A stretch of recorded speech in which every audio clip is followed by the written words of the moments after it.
Olá! Vamos agora iniciar os nossos estudos sobre eletrólise. A eletrólise é um processo eletroquímico em que a energia elétrica é usada para forçar a ocorrência de uma reação química não espontânea.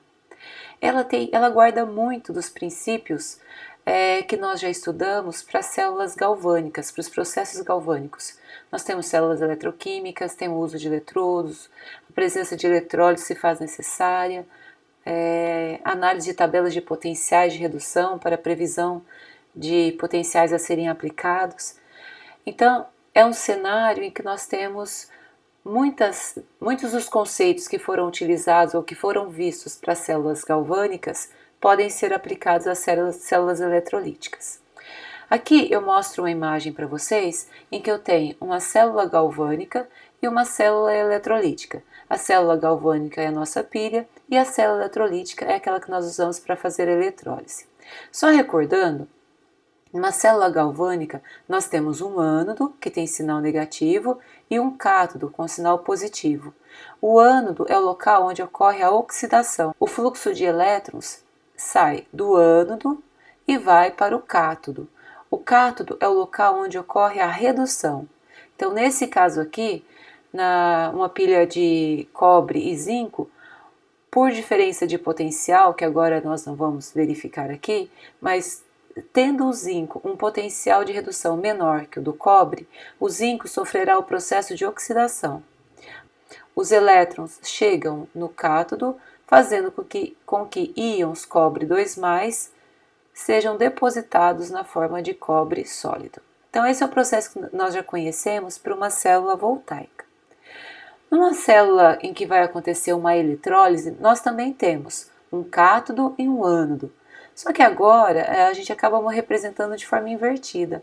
O cátodo ele vai ter sinal negativo, o ânodo sinal positivo.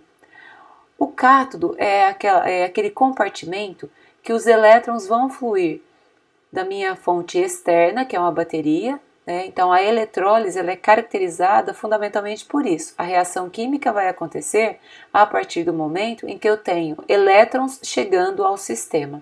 Então aqui eu tenho a bateria que está fornecendo elétrons, esses elétrons aqui chegam no cátodo, só que agora eles são provenientes da fonte externa.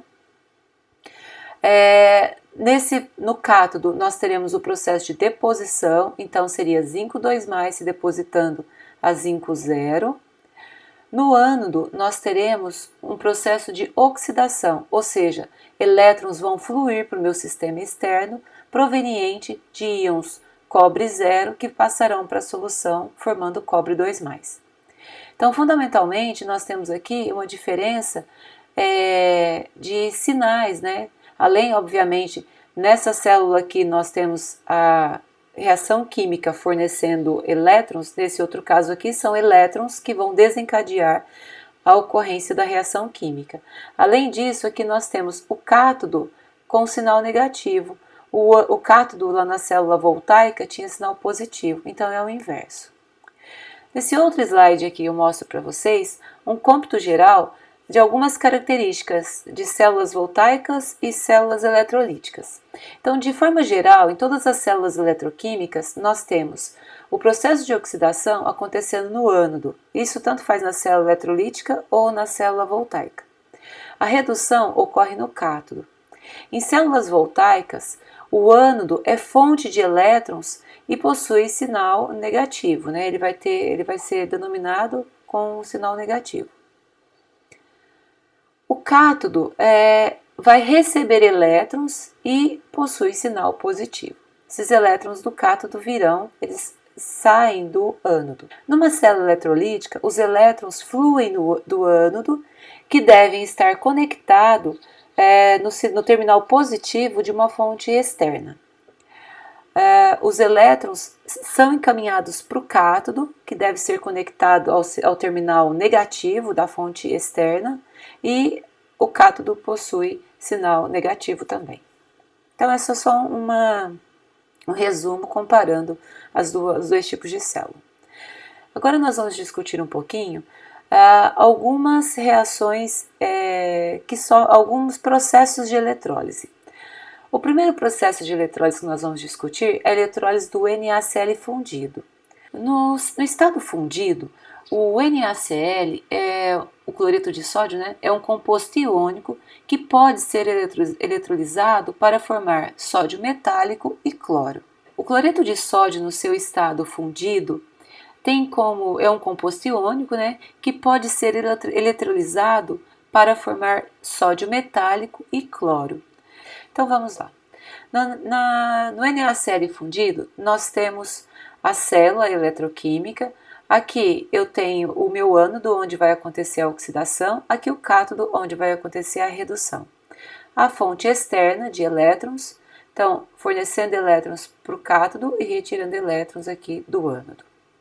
Ora, como nós estamos a altas temperaturas, o sistema realiza a eletrólise de um sal fundido, nós teremos íons presentes no meio e esses íons serão apenas dois, o íon Na+, e o íon Cl-.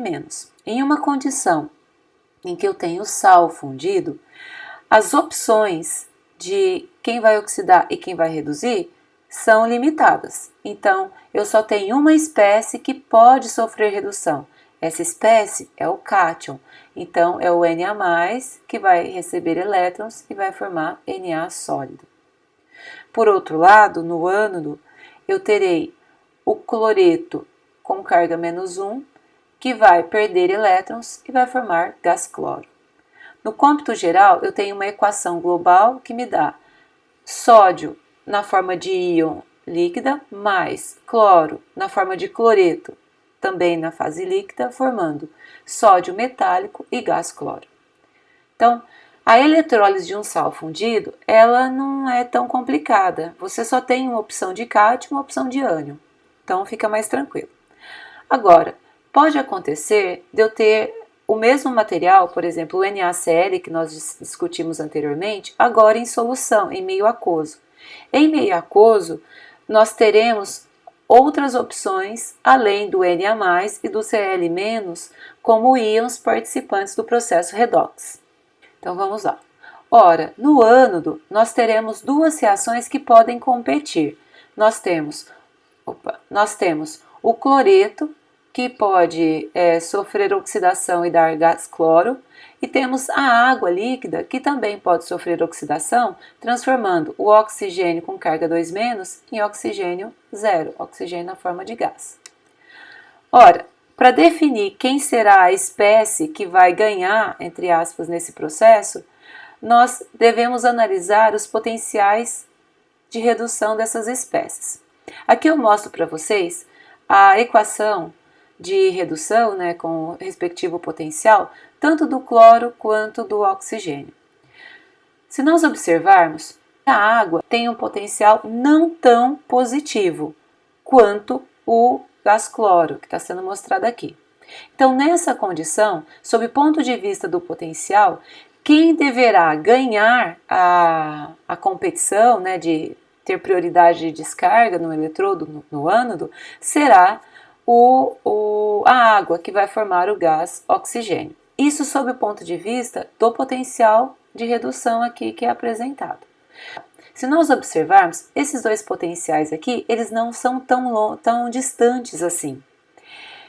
E nesse caso específico, apesar da oxidação da água ser prioritária, pois ela não é tão positiva assim, né, esse valor aqui, nós vamos perceber que na prática a gente faz a eletrólise e o que nós vamos sentir no ânodo é o cheiro do gás cloro sendo formado.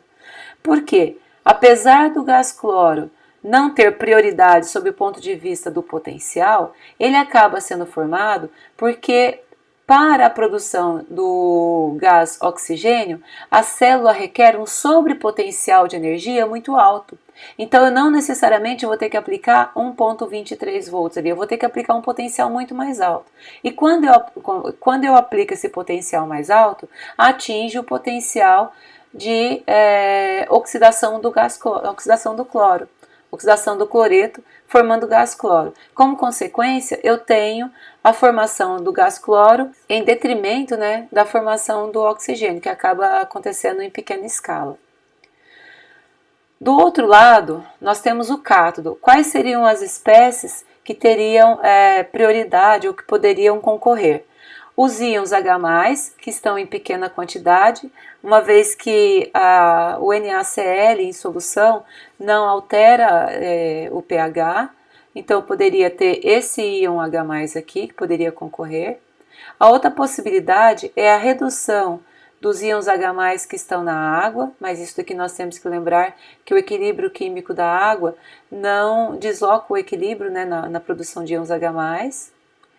Tem esse potencial aqui de redução, menos 83, e o sódio, os íons sódio que formariam sódio metálico com potencial de menos 271 volts. Ora, olhando os potenciais, nós poderíamos dizer que aquele potencial que não é tão negativo é o potencial aqui do íon H+, certo? Entretanto, ele deve estar em pequena quantidade, porque nós temos que observar o pH. Na ausência de uma quantidade apreciável desses íons H+, nós temos a redução da água. A redução da água, se eu observar o potencial de redução da água comparado com o potencial de redução dos íons sódio, ele não é tão negativo assim. Então aqui quem tem prioridade no cátodo é aquela substância que tem o potencial não tão negativo assim. Então quem vai sofrer o processo de redução no cátodo será a água que vai formar H2, ok? Logo, como resultado final do processo de eletrólise do NaCl aquoso, nós teremos que no ânodo o cloreto sofre descarga formando cloro, gás cloro, e no cátodo nós temos a redução da água formando gás hidrogênio.